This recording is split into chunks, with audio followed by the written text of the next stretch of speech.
Capítulo 8: Como amar a si mesmo.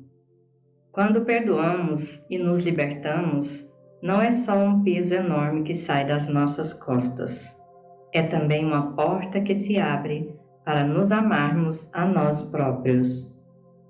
Para muitos de vós que têm trabalhado no aprofundamento do amor por vós próprios, e para todos aqueles que só agora estão a começar, vou agora explorar algumas maneiras para vos apoiar na aprendizagem do amor por vós próprios.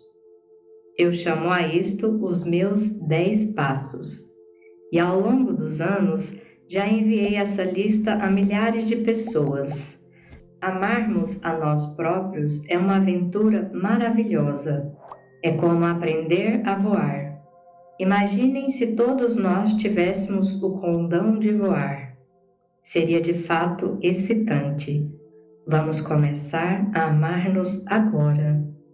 Muita gente sofre num nível ou noutro de uma grande falta de autoestima. É muito difícil amarmos a nós próprios porque temos aquilo tudo que chamamos defeitos em nós e que tornam impossível, na nossa opinião, amar-nos tal qual nós somos. Para nos amarmos, pomos condições e por isso, quando nos envolvemos numa relação, condicionamos também o nosso amor por essa pessoa. Já todos ouvimos dizer que realmente não podemos amar ninguém enquanto não nos amarmos a nós mesmos. Por isso, agora que já vimos as barreiras que estabelecemos, como nos sobressair para a fase seguinte? 10 maneiras de amar a si mesmo. Primeiro, provavelmente a chave mais importante é parar de se criticar. Eu já referi a crítica no capítulo 5. Se afirmarmos que estamos bem, sejam quais forem as condições, podemos introduzir facilmente a mudança. Quando pintamos um quadro muito negro acerca de nós mesmos, é que as coisas se tornam difíceis. Todos mudamos, todos, sem exceção. Cada dia é um novo dia e fazemos hoje as coisas ligeiramente diferentes do que teríamos feito ontem. O nosso poder está na capacidade de nos adaptarmos e de fluirmos com o processo da vida. Todos aqueles que cresceram em lares disfuncionais frequentemente se tornam pessoas superresponsáveis e com o hábito de se julgar a si mesmos sem piedade. Cresceram num ambiente de tensão e ansiedade. A mensagem que é transmitida às crianças que crescem em lares disfuncionais é a seguinte: há qualquer coisa em mim que não bate certo. Pense nas palavras que utiliza quando se censura a si próprio. As pessoas dizem-me que usam muito as palavras estúpido, menino mau, menina má, inútil, desmazelado, atrasado mental, horrível, porcalhão e por aí adiante. Será que hoje em dia ainda continua a insultar-se com as mesmas palavras de então? É tremendamente importante consolidar a nossa autoestima e a fé em nós próprios. Se não nos sentimos bem conosco, arranjamos sempre maneira de nos sentir ainda mais miseráveis. É assim que as doenças e as dores aparecem. Adiamos para as calendas gregas tudo o que nos podia fazer bem e abusamos da nossa saúde com comida a mais, álcool, drogas e etc. A insegurança faz parte da natureza humana. Não vamos fazer questão à volta disso. Também não vamos fingir que somos todos muito perfeitos. Essa mania da perfeição só origina ainda mais pressão e acaba por nos atrasar na descoberta das áreas-chaves que precisam de ser tratadas. Devemos descobrir aquilo que, em termos criativos, nos caracteriza, a nossa individualidade, aprender a ter apreço pelas qualidades que nos distinguem uns dos outros. Cada um de nós tem um papel único a desempenhar na Terra. Quando somos críticos a nosso respeito, só estamos a obscurecer esse nosso papel. Segundo, Temos que deixar de assustar-nos a nós próprios. Parece que gostamos de apavorar-nos com os pensamentos mais terríveis e fazer com que as coisas pareçam ainda piores do que são. Um pequeno problema transforma-se logo num monstro enorme que nos vai devorar. Viver assim é horrível, sempre à espera que aconteça o pior. As pessoas vão para a cama à noite e imaginam o pior cenário possível para o problema que estão a enfrentar. É um bocado como a criancinha que se põe a imaginar que há monstros debaixo da cama e às tantas fica cheia de medo e desata a chorar. Assim não admira que as pessoas não durmam. Quando éramos crianças, os nossos pais vinham sossegar-nos e dar mimos. Agora, como adultos, temos a capacidade de nos acalmar a nós mesmos. As pessoas que adoecem fazem muito isso. Imaginam o pior e quase começam a planejar o seu funeral. Abdicam do seu poder e olham para si como um número estatístico. Se repararem nas relações, isto também acontece. Alguém não telefona e achamos logo que não somos merecedores do seu amor e que nunca mais voltaremos a ter relação nenhuma. Sentimos-nos abandonados e rejeitados. Há quem faça o mesmo nos empregos. Alguém faz um reparo em relação ao seu trabalho e começa logo a imaginar que vai ser despedido. Construímos esse tipo de pensamento que paralisam na nossa mente. Não se esqueça que os pensamentos baseados no medo são afirmações negativas. Se der por si a magicar sempre na mesma coisa, na mesma situação negativa, concentre-se numa imagem ou em algo de que goste para substituir esse pensamento. Pode ser uma passagem linda, um pôr do sol, flores, um desporto, qualquer coisa que realmente aprecie. Utilize essa imagem como uma imagem alternativa sempre que dê por si a entrar em pânico. Terceiro, outra maneira é ser gentil, bondoso e paciente consigo próprio. Oren Arnold, cheio de humor, escreveu: Meu Deus, peço-te que me dês paciência, e quero-a já. A paciência é um instrumento muito poderoso. A maioria de nós tem a mania da compensação imediata. Temos que ter as coisas na hora. Não temos paciência para esperar por nada. Irritamo-nos se tivermos que esperar numa fila ou se apanharmos um engarrafamento. Queremos as respostas e tudo o que é bom agora mesmo. Demasiado frequentemente, acabamos por despejar em cima dos outros a nossa própria impaciência. Queremos as respostas sem ter que aprender a lição, sem dar os passos necessários. Imagine a sua mente como se fosse um jardim. Para começar, um jardim é um pedaço de terra suja, se calhar cheio de espinhos do desprezo por nós próprios e atulhado com as pedras do desespero, da ira e das preocupações. A velha árvore do medo está a pedir uma poda. Quando acabamos de remover todo esse lixo e a terra está pronta, então plantamos as sementes ou os rebentos da alegria e da prosperidade. O sol brilha sobre eles e nós regamo-los e damos os nutrientes e o amor de que eles necessitam. No princípio parece que não se passa nada, mas nós continuamos a tomar conta do jardim. Se formos pacientes, as plantas vão crescer e florir. O mesmo se passa com a nossa mente. Escolhemos os pensamentos que vamos alimentar e com muita paciência eles vão crescer também e florir, criando o jardim de experiências por que tanto ansiamos. Todos nós cometemos erros. Quando estamos a aprender, não faz mal nenhum cometer erros. Já o referi atrás a muitas pessoas que parece que foram amaldiçoadas com a mania da perfeição. Essas pessoas não dão uma hipótese a si próprias, uma oportunidade que seja de aprender qualquer coisa nova. Se ao fim de 3 minutos não conseguirem fazer tudo na perfeição, partem logo do princípio que não são boas. Tudo o que estamos a aprender leva o seu tempo. Sempre que começamos a fazer uma coisa, é normal que ao princípio não esteja lá muito bem. Só para demonstrar aquilo que estou a dizer, pare um segundo e bata as palmas. Não há maneira certa ou errada de fazer isto. Repare agora qual é o polegar que está para cima. Agora bata as palmas com o outro polegar em cima. Se calhar até parece estranho, esquisito, talvez até soe mesmo errado. Continue a bater palmas assim. Como é que se sente? Já não é tão estranho, já não soa tão mal. Começa a habituar-se.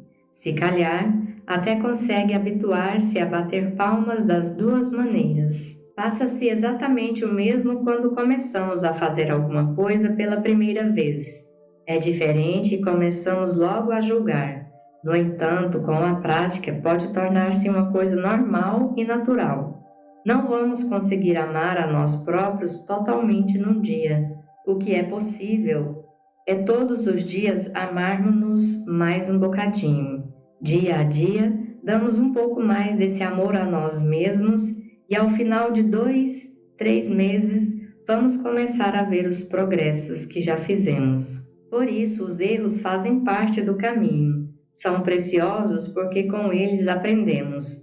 Não temos que nos punir por causa deles.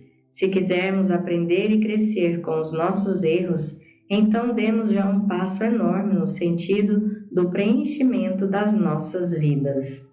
Muitos já fazem este trabalho interior há uns anos e, mesmo assim, não deixam de se interrogar por que motivo continuam a surgir problemas nas suas vidas. Precisamos de reforçar aquilo que já sabemos. Ao menor obstáculo, não vamos levar as mãos à cabeça e dizer: mas para que é que isto serve? À medida que vamos aprendendo a percorrer um novo caminho, temos de ser gentis e suaves conosco.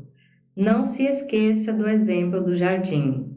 Quando nascer uma erva daninha, arranque-a imediatamente. Quarto, precisamos de aprender a ser gentis para nossa mente. Não vamos odiar-nos por causa dos nossos pensamentos negativos. Podemos olhar os nossos pensamentos mais como um processo construtivo do que destrutivo. Não temos culpa das nossas experiências negativas, mas podemos aprender com elas. Se formos gentis conosco próprio, conseguimos deter a culpa, a recriminação, a punição e a dor. O relaxamento é uma grande ajuda. É absolutamente essencial para poder contactar o poder dentro de nós. Se estivermos tensos e assustados, ficamos automaticamente desligados dessa energia. Bastam uns minutos por dia para nos libertar e relaxar. Em qualquer altura podemos inspirar profundamente, fechar os olhos e soltar a tensão que tenhamos sobre os ombros. Quando expirar, concentre-se e faça a seguinte afirmação em silêncio: te amo. Está tudo bem. Vai ver como fica mais calmo. Esse é um processo de construção de mensagens que nos acalmam, que afirmam que não é necessário viver debaixo de fogo, assustados o tempo inteiro. Medite diariamente. Recomendo imenso o sossegar a nossa mente e escutar a nossa sabedoria interior. A nossa sociedade tornou a meditação uma coisa misteriosa e complicada de fazer. A verdade é que a meditação é um processo antiguíssimo e do mais simples que há. A única coisa que temos que fazer é relaxar e repetir para nós, em silêncio, palavras como amor ou paz, ou qualquer coisa que para nós tenha esse significado profundo. Om é uma palavra antiga que eu utilizo frequentemente nos meus seminários e que funciona muito bem. Também podemos repetir eu amo-me, ou eu perdoo-me, ou estou perdoado. Depois, ouça em silêncio. Há pessoas que pensam que meditação implica parar de pensar. Nós não conseguimos realmente parar a mente. Conseguimos sim abrandar os pensamentos e fazê-los fluir. Há pessoas que se sentam com papel e lápis e assentam os pensamentos negativos porque sentem que assim eles se dissipam mais facilmente. Se conseguirmos atingir um estado de consciência através do qual observamos o fluir dos nossos pensamentos, olha, aqui está um pensamento baseado no medo ou na raiva. Agora, um pensamento de amor. E depois segue-se um desastre, um pensamento de abandono, outro de alegria. E conseguirmos não lhes atribuir demasiada importância nessa altura, estamos a começar a saber utilizar esse poder fantástico dentro de nós com sabedoria. Podemos começar a meditar em qualquer lado e transformar isso num hábito. Olhe para a meditação como um processo de concentração no seu poder superior.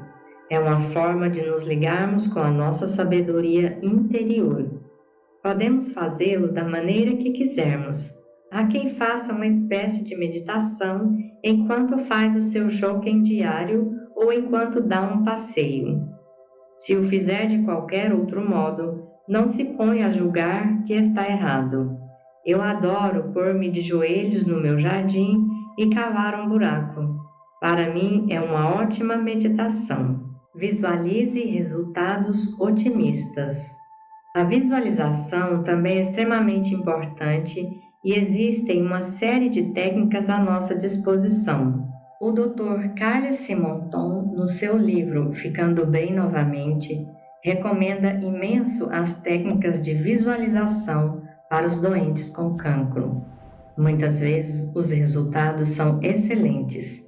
Através da visualização, criamos uma imagem clara e positiva que realça as nossas afirmações. Recebo inúmeras cartas das pessoas mais diversas que me descrevem as visualizações que fazem juntamente com as afirmações. O que importa reter sobre as visualizações é que estas devem ser compatíveis com o nosso tipo de pessoa. Não existe outra maneira. Um exemplo: uma senhora com cancro imaginava células boas mortíferas a atacar o cancro e a dar cabo dele. Quando acabava a visualização, ficava sempre com dúvidas sobre se teria feito a coisa corretamente e parecia-lhe que não estava a funcionar lá muito bem. Por isso eu pergunto-lhe: você é uma pessoa mortífera? Pessoalmente não me sinto bem a desencadear uma guerra dentro do meu corpo. Sugeri-lhe que alterasse a visualização dela para uma imagem um pouco mais suave. Eu imagino que seja preferível criar imagens como o sol a derreter as células doentes ou um mágico a transformá-las com a sua varinha. Eu própria, quando tive cancro, visualizava uma corrente de água cristalina que ia levando as células doentes para fora do meu corpo. As visualizações não devem ser ofensivas ao nível do nosso subconsciente. Todos os que têm alguém na família ou um amigo doente estão a cometer uma tremenda injustiça ao concebê-los constantemente como pessoas doentes. Visualize-as bem de saúde. Emita essas boas vibrações. No entanto, não se esqueça que a recuperação é um assunto delas. Se essas pessoas estiverem abertas e quiserem, poderá oferecer-lhes algumas dessas ótimas cassetes com visualizações orientadas e meditações que já estão disponíveis no mercado. Se não estiverem abertas para isso, dê-lhes o seu amor. Toda a gente pode visualizar, descrever a nossa casa, ter uma fantasia sexual, imaginar o que faria a pessoa que o magoou. Tudo isso são visualizações. É espantoso o que a mente pode fazer. Quinto, o passo seguinte é louvar-se a si mesmo. A crítica quebra o espírito interior. O louvor ajuda a consolidá-lo. Reconheça o seu poder. Deus dentro de si. Somos todos a expressão da inteligência infinita.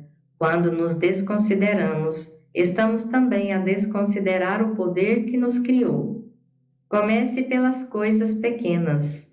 Diga a si próprio que é excelente. Se fizer isso uma vez e ficar por aí, é claro que não funciona. Insista, nem que seja 1 minuto apenas de cada vez.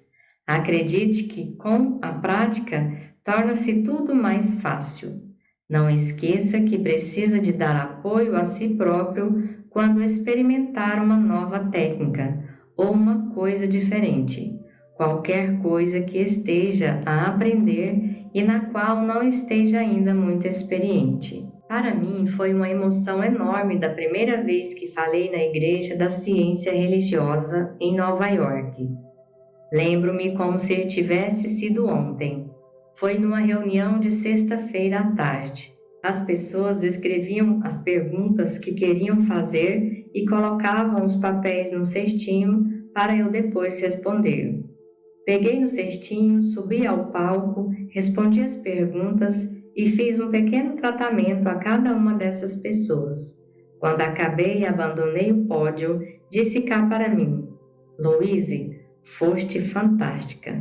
Se considerarmos que esta foi a tua primeira vez, mais umas 5 sessões e estás uma verdadeira profissional. Eu não me diminuí, nem comecei a censurar-me no gênero. Esqueceste-te de dizer isto e aquilo. Eu não queria sentir medo nas vezes seguintes. Se eu me censurasse a primeira vez, iria continuar a censurar-me a segunda e no fim acabaria por detestar falar em público. Passado um bocado, consegui pensar objetivamente naquilo que eu poderia fazer para melhorar. Nunca me censurei. Tive sempre o cuidado de me elogiar e de me felicitar pelas minhas qualidades. Na verdade, a minha sexta reunião eu já era uma verdadeira profissional. Eu penso que podemos aplicar este método em todas as áreas da nossa vida. Eu continuei a falar nessas reuniões ainda durante bastante tempo e aquilo tudo foi uma formação excelente, porque realmente aprendi a pensar com os pés bem assentes na terra. Esteja aberto para aceitar o bem, mesmo que não se sinta merecedor. Eu já foquei esta questão do não acreditarmos que somos merecedores e como isso se manifesta em termos de falta de preparação para receber o bem nas nossas vidas. É isso que nos impede de termos aquilo que queremos ter. Como é que vamos dizer qualquer coisa boa a nosso respeito se cá no fundo não acreditamos ser merecedores? Pense um pouco na lei do merecimento em sua casa. Antigamente, sentia-se suficientemente bom, esperto, alto, bonito, fosse o que fosse. E qual é a sua razão de viver? Sabe que está aqui por uma razão e que não é para comprar um carro novo de 2 em 2 anos. Está disposto a ir até que ponto para se sentir realizado? Está preparado para fazer afirmações, visualizações, tratamentos? Está preparado para perdoar? Está disposto a meditar? Para mudar a sua vida e transformá-la naquilo que deseja, que esforço mental está disposto a fazer? Sexto, amarmos a nós próprios significa apoiarmos a nós mesmos. Estenda a mão aos seus amigos e permita que eles o ajudem. Pedir ajuda quando precisamos dela é uma manifestação de força. As pessoas aprenderam a ser tão autoconfiantes e autossuficientes que o ego não as deixa pedir ajuda.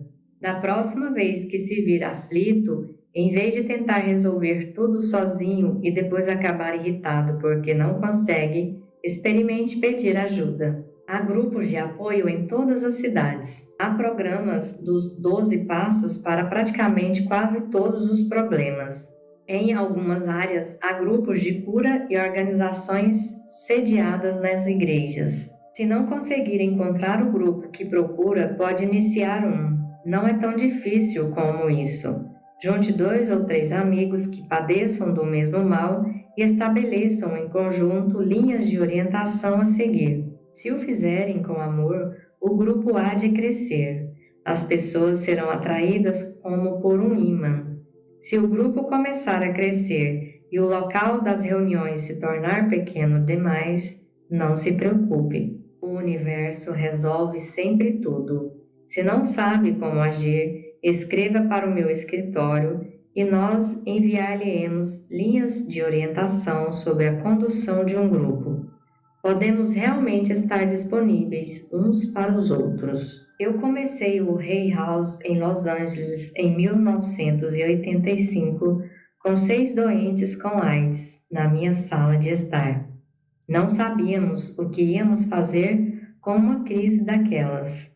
Eu disse-lhes que não nos íamos por ali a dizer que horror que é isto, porque isso já nós todos sabíamos. Fazíamos o que podíamos numa base positiva para nos apoiarmos uns aos outros. Estas reuniões continuaram até hoje e todas as quartas-feiras à noite juntamos cerca de 200 pessoas no West Hollywood Park. É um grupo extraordinário para doentes com AIDS e toda a gente é bem-vinda. Vêm pessoas de todo mundo para ver como funciona este grupo e por que se sentem apoiadas. Não sou só eu, é o grupo. Todos contribuem para que ele seja realmente eficiente. Nós meditamos e fazemos visualizações. Estabelecemos uma rede de trabalho e partilhamos informação sobre terapias alternativas e as mais recentes metodologias científicas. Em um canto da sala há mesas energéticas para os doentes se deitarem e os outros partilham energias curativas, quer por imposição de mãos, quer através da simples oração. Também temos terapeutas da ciência da mente para falar com eles. No final da sessão, cantamos em coro e abraçamo-nos. Queremos que as pessoas, quando saem, se sintam melhor do que quando entraram.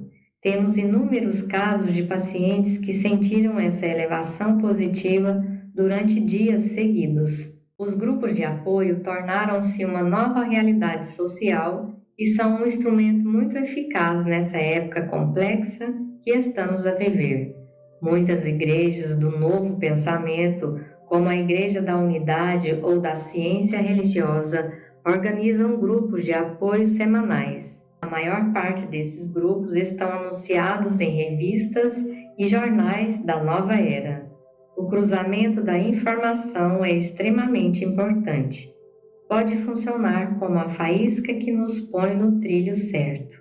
Eu sugiro sempre às pessoas que partilhem algum tempo com outras pessoas com ideias similares às suas. Quando trabalhamos em conjunto para um objetivo comum e trazemos a nossa dor, a confusão dentro de nós, a raiva, seja o que for, fazemo-lo não para nos queixarmos, mas para juntos encontrarmos uma maneira de ultrapassar as nossas limitações para crescer acima delas, de algum modo para amadurecer. Se for uma pessoa dedicada, autodisciplinada e com um forte sentido da sua espiritualidade, poderá fazer muito por si próprio. No entanto, se aderir a um grupo que faz o mesmo, então o progresso medir-se-á em termos de saltos quânticos, porque podemos aprender tanto uns com os outros. Cada participante num desses grupos é um professor. Por isso, se tiver qualquer questão que tenha de ser tratada, a minha sugestão vai no sentido, se possível, de entrar ou de formar um grupo com o qual possa trabalhar. 7º, ame as suas características negativas. Todas elas são a sua criação, tal como cada um de nós faz parte da criação de Deus. A inteligência que nos criou não nos odeia porque fazemos erros ou porque nos zangamos com os nossos filhos. Essa inteligência sabe muito bem que estamos a fazer o melhor que podemos e ama absolutamente a sua criação. Também nós podemos amar as nossas criações. Você e eu, todos nós, fizemos escolhas erradas. No entanto, se continuarmos a castigar-nos pelos nossos erros, isso acaba por se tornar um hábito padrão. Daí resulta que, mesmo quando queremos, é extremamente difícil livrar-nos desse padrão e progredir no sentido mais positivo. Se continuarmos a repetir: odeio o meu emprego, odeio a minha casa, odeio a minha doença, odeio esta relação, odeio isto, odeio aquilo, acabamos por deixar muito pouco espaço livre para que aconteça qualquer coisa positiva. Seja qual for a situação negativa que estar a viver, ela está aí por uma razão qualquer. Se assim não fosse, ela nem se verificava. O Dr. John Harrison, autor do livro Ame Sua Doença, afirma que os doentes nunca se devem condenar pelas suas doenças ou por terem de ser operados. Na realidade, os pacientes só têm que se congratular pelo fato de existirem meios de combater os seus males. Temos de compreender que qualquer que seja a questão ou o problema, contribuímos certamente para que este surgisse através do modo como lidamos com as situações. Uma vez que isto seja claro para nós, torna-se então possível encontrar um caminho positivo para o preenchimento das nossas necessidades. Às vezes, as pessoas com cancro ou com outra doença terminal têm uma certa dificuldade em dizer não a uma figura autoritária ou nas suas vidas. Por isso, a nível subconsciente, a criação dessa doença é a forma que encontram de dizer não. Lembro-me do caso de uma mulher que, ao aperceber-se que a doença que estava a criar era apenas uma maneira de recusar as exigências do seu pai, saiu de casa e iniciou uma vida própria. Apesar de ao princípio ter sido difícil, o maravilhoso daquilo foi que à medida que começou a ter uma atitude própria, a doença também começou a retroceder. Sejam quais forem os padrões negativos, podemos aprender a preencher essas necessidades de um modo bastante mais positivo. Por isso é tão importante colocarmos a questão: o que é que eu ganho com esta experiência? Qual é o lado positivo? Normalmente não gostamos de responder a esta pergunta. Contudo, se formos honestos e olharmos bem cá para dentro, a resposta está lá. Há quem responda: porque é a única altura em que a minha mulher é amorosa comigo. Uma vez compreendida a razão, há que procurar maneiras mais positivas de atingir esse objetivo. O humor é uma arma potentíssima. Ajuda-nos a libertar e funciona como uma válvula de escape em situações de estresse. Na Hay House, reservamos sempre um tempo para anedotas. Às vezes temos uma oradora a quem demos o nome da Senhora das Gargalhadas. Ela tem uma maneira de rir que é contagiante e acaba por pôr toda a gente a rir. Não podemos levar-nos a sério o tempo inteiro e o riso tem um enorme poder curativo. Recomendo sempre que vejam uma daquelas velhas comédias do puxa e estica quando se sentirem muito embaixo. Na altura em que eu dava consultas particulares, fazia tudo o que era possível para as pessoas rirem dos seus problemas.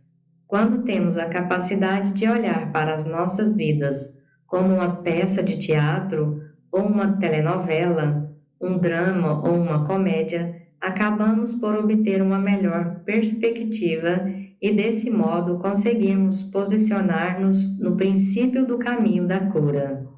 O humor consegue distanciar-nos da própria situação e vê-la de um outro ângulo. 8º, cuide do seu corpo. Olhe para ele como a casa linda em que habita durante uns tempos. Se tivesse a casa dos seus sonhos, olhava por ela, não é verdade? Por isso, tenha cuidado com o que introduz no seu corpo. O abuso das drogas e do álcool está tão generalizado porque são os dois métodos mais populares de escape. Se estiver metido nas drogas, isso não quer dizer que seja uma má pessoa. Significa apenas que não encontrou uma maneira mais positiva de satisfazer as suas necessidades. As drogas têm um chamariz. Anda brincar comigo e vamos passar um bom bocado juntos. É verdade. As drogas podem fazer uma pessoa sentir-se bem.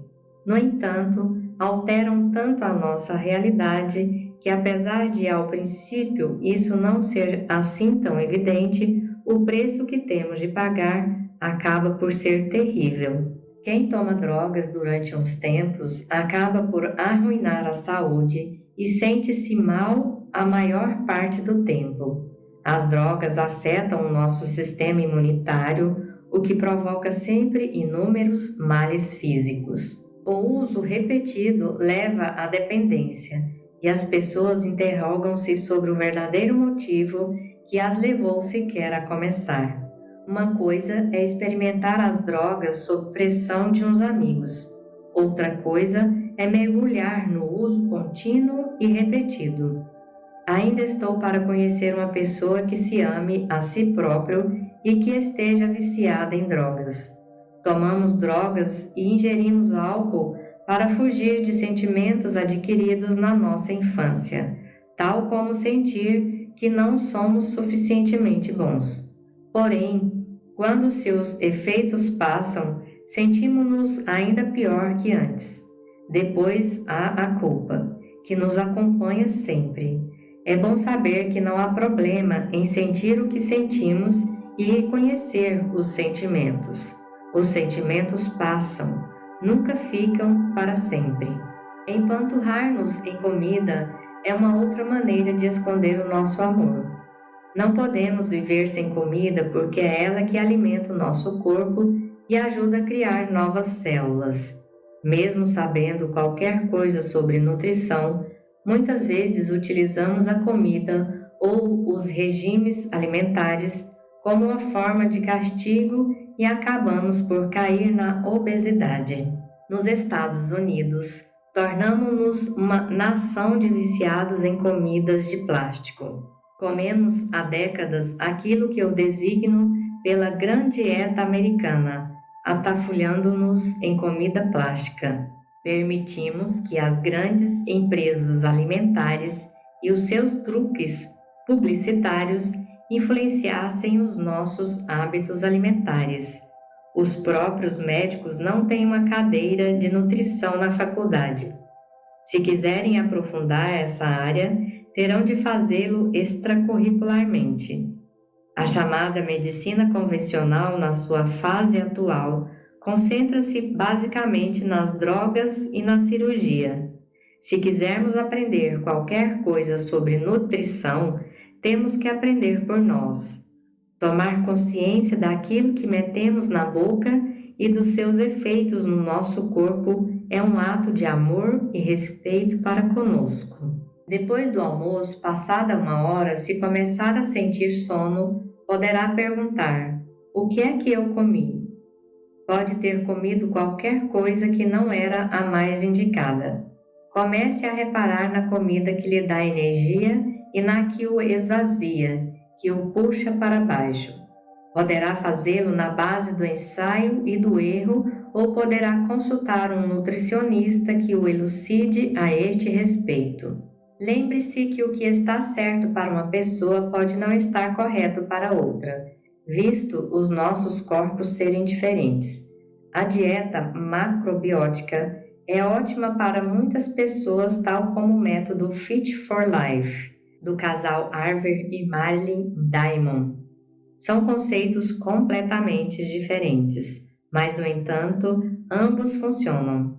Cada corpo é diferente de todos os outros corpos, e, como tal, não podemos dizer que este ou aquele método são os melhores. Terá de descobrir qual é a melhor maneira para si. Encontre um exercício físico de que goste, que lhe dê prazer. Crie uma atitude mental positiva sobre o exercício.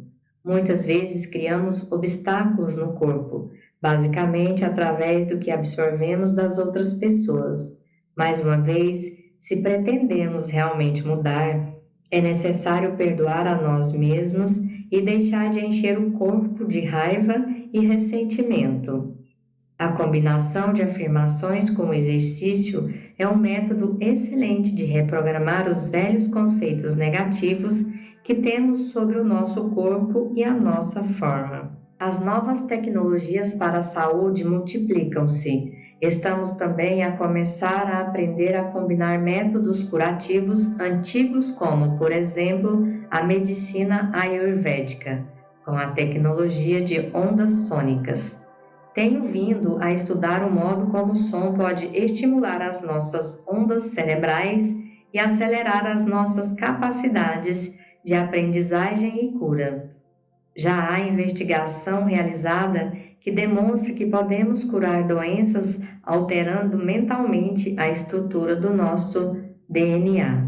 Penso que daqui até o final do século vamos ainda poder explorar uma infinidade de possibilidades que poderão trazer enormes benefícios à população.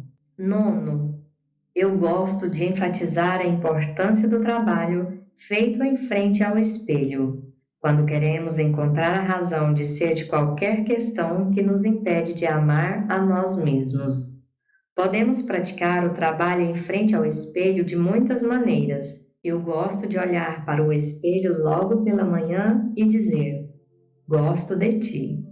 O que é que eu posso fazer hoje por ti? Como é que eu posso fazer-te feliz? Ouça sua voz interior e comece a seguir os seus conselhos.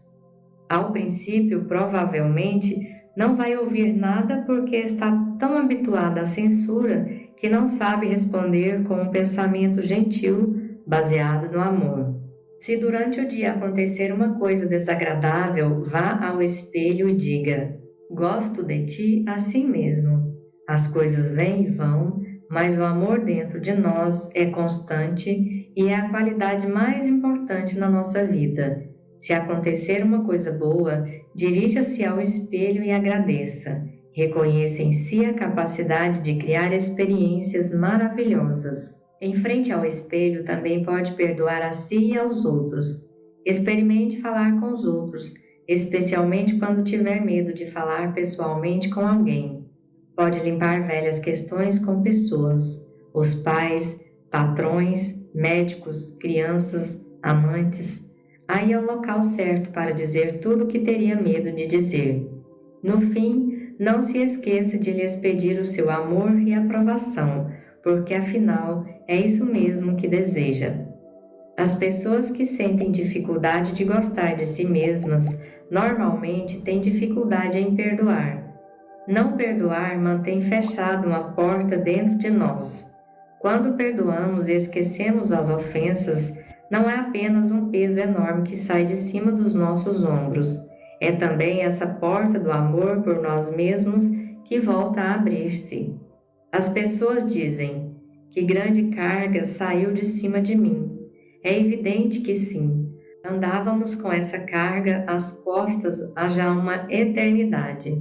O Dr. John Harrison afirma que perdoarmos a nós próprios e aos nossos pais, juntamente com a libertação das feridas antigas, cura mais doenças que todos os antibióticos do mundo. É preciso realmente muita coisa má para uma criança deixar de amar os pais, mas quando isso acontece, para perdoar, é preciso passar ainda por muito mais. Quando não perdoamos, quando não queremos enterrar o assunto, estamos a amarrar-nos ao passado. Quando nos amarramos ao passado, não conseguimos viver no presente e, não vivendo no presente, como podemos construir o nosso glorioso futuro? Lixo antigo do passado só serve para criar mais lixo no futuro. As afirmações feitas em frente ao espelho são vantajosas no sentido em que aprendemos a verdade da nossa existência. Quando faz uma afirmação e tem logo uma resposta negativa na ponta da língua, do gênero: mas quem é que tu queres enganar? Isto não pode ser verdade. Tu não mereces nada. Na verdade, acabou de receber uma dádiva. Não vai poder mudar nada enquanto não puder ver bem o que o está a reter. Uma resposta negativa é uma dádiva porque no final acaba sempre por revelar a chave para a liberdade.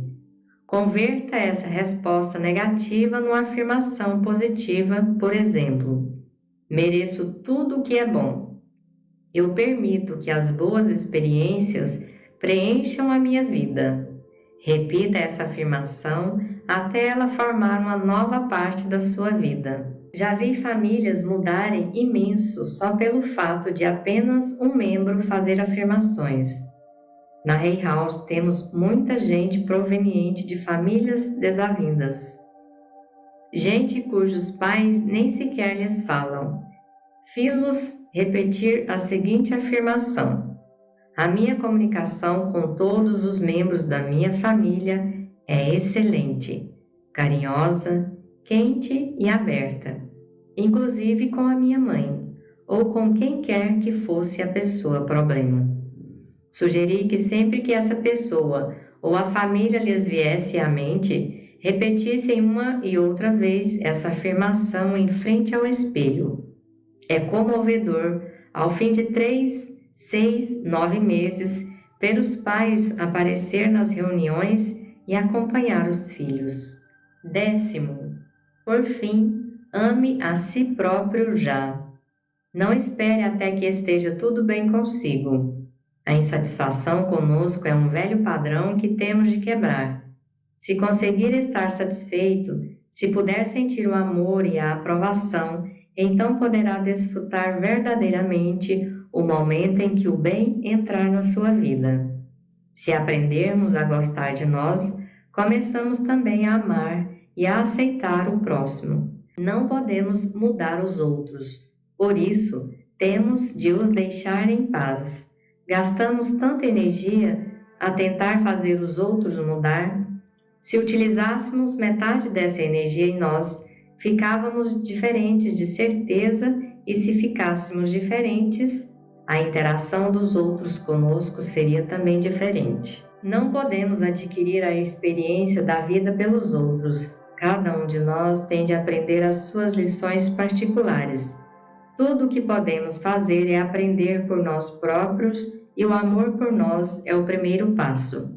Desse modo, não somos arrastados para baixo por causa do comportamento destrutivo das outras pessoas.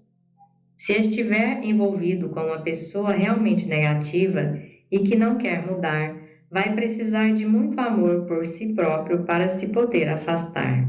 Um dia, numa das minhas palestras, uma senhora disse-me que o marido era uma pessoa muito negativa e ela não queria que ele exercesse má influência nas 2 filhas. Eu recomendei-lhe que começasse a afirmar que o marido era um homem excelente, que a apoiava e que estava a fazer tudo para trazer à superfície as suas melhores qualidades.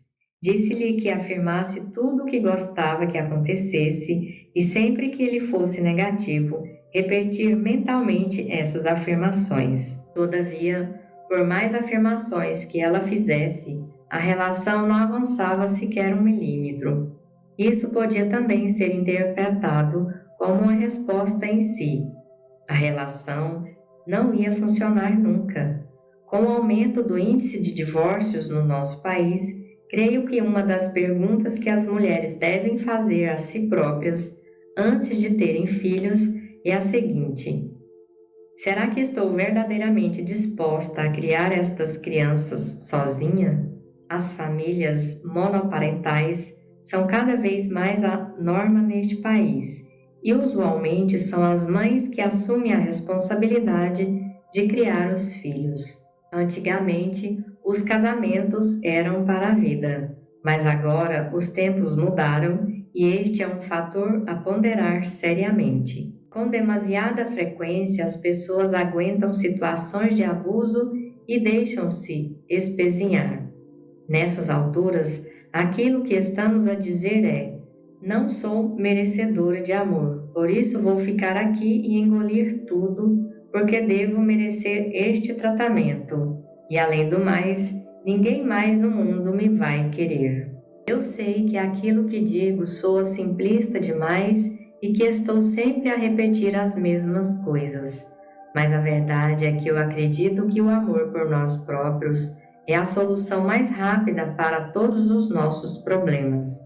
É espantoso como a vibração do amor atrai outras pessoas que também são carinhosas. Acredito que o amor incondicional é a razão pela qual todos viemos ao mundo. Para o atingirmos, temos de começar pela aceitação de quem somos e aprender a amar-nos. Não estamos cá para agradar aos outros ou para viver a nossa vida à sua maneira. A vida só pode ser vivida à nossa maneira e só podemos percorrer o nosso próprio caminho. Você veio ao mundo para se sentir preenchido e expressar o amor no seu nível mais profundo.